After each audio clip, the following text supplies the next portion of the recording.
Assalamualaikum warahmatullahi wabarakatuh.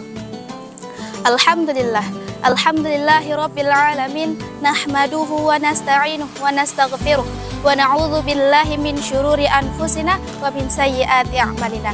May yahdihillahu fala mudhillalah wa may yudlilhu fala hadiyalah. Asyhadu an la ilaha illallah wa asyhadu anna Muhammadan abduhu wa rasuluh alladzi la nabiyya ba'da amma ba'd. Alhamdulillah, puji syukur atas kehadiran Allah Subhanahu wa Ta'ala yang masih memberikan kita beribu nikmat sehingga masih dapat bertemu di Ramadan tahun ini. Salawat bertangkaikan salam kita hadiahkan kepada baginda besar Nabiullah Muhammad sallallahu alaihi wasallam. Allahumma shalli wa sallim wa barik alaihi. Para audiens rahimakumullah, biasanya di Ramadan pertama ini diri masih menyesuaikan diri. Perut masih terasa lapar, dahaga masih terasa. Akan tetapi yang paling berat bukanlah menahan lapar, melainkan menahan lisan dan jempol. Kalau perut bisa kita puasakan, pertanyaannya, apakah lisan dan jempol juga dapat dipuasakan? Allah mengingatkan kita dalam Quran surah Qaf ayat 18 yang berbunyi, A'udzu billahi minasyaitonir rajim.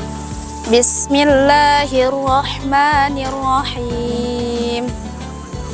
Ma yalfizu min qawlin illa ladaihi raqibun atid. Shadaqallahul azim. Ma yalfizu min qawlin. Tidak ada satu ucapan pun atau satu kata pun yang dikeluarkan dari lisan illa ladaihi raqibun atid, melainkan ada malaikat pengawas yang selalu siap mencatat. Ayat ini memang singkat, akan tetapi maknanya luas. Setiap kata, setiap ucapan, setiap huruf yang keluar dari lisan selalu dicatat oleh malaikat pengawas. Bukan hanya yang keluar dari lisan, tetapi yang kita keluarkan dari ketikan seperti chat, status, story, atau caption. Dulu, sebelum adanya handphone, dosa lisan hanya terbatas pada omongan langsung. Akan tetapi, sekarang jempol bisa lebih tajam daripada lisan. Al-qalamu ahadul lisanaini. Di zaman sekarang, bangun tidur scrolling video nggak bermanfaat. Abis subuh lanjut lagi, siang-siang nonton video mukbang, sore-sore ngabuburit bareng pacar. Memang puasanya belum batal, akan tetapi pahalanya sudah bocor. Rasulullah pernah bersabda yang artinya, jika kalian berpuasa dan tidak meninggalkan perkataan buruk atau perbuatan bodoh, maka Allah tidak butuh kalian meninggalkan makanan atau minuman.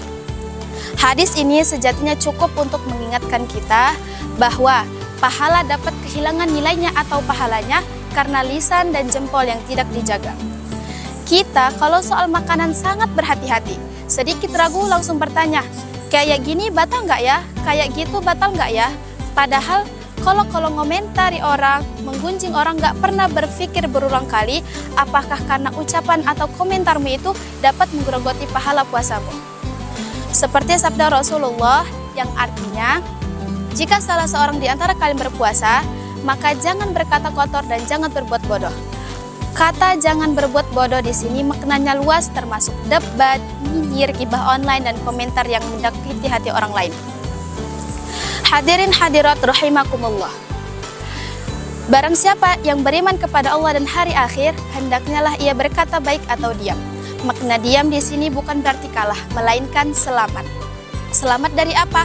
Selamat hati, selamat pahala, dan selamat hubungan. Puasa, seperti yang kita ketahui adalah meninggalkan segala yang dapat membatalkan puasa. Bukan hanya makan dan minum, lisan dan jempol juga dapat menghilangkan pahala puasa.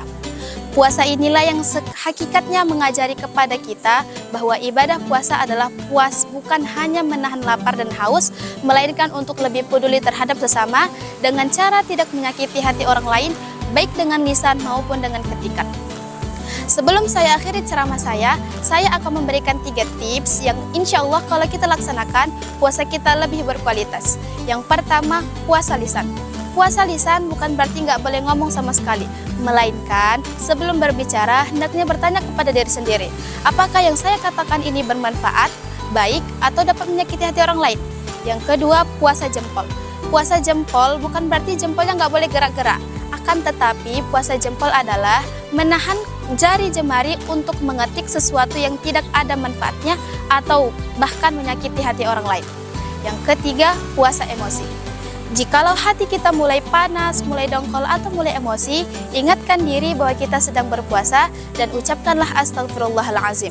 Yang dimana kalau kita melaksanakan 3 puasa ini, insya Allah puasa kita di bulan Ramadan ini mendapatkan pahala yang utuh di sisi Allah Subhanahu wa Ta'ala. Mari kita niatkan di Ramadan tahun ini, mulut puasa, jempol puasa, hati dijaga. Mungkin ini saja yang dapat saya sampaikan. Jika terdapat salah kata, saya mohon maaf. Wabillahi taufiq walhidayah. Wassalamualaikum warahmatullahi wabarakatuh.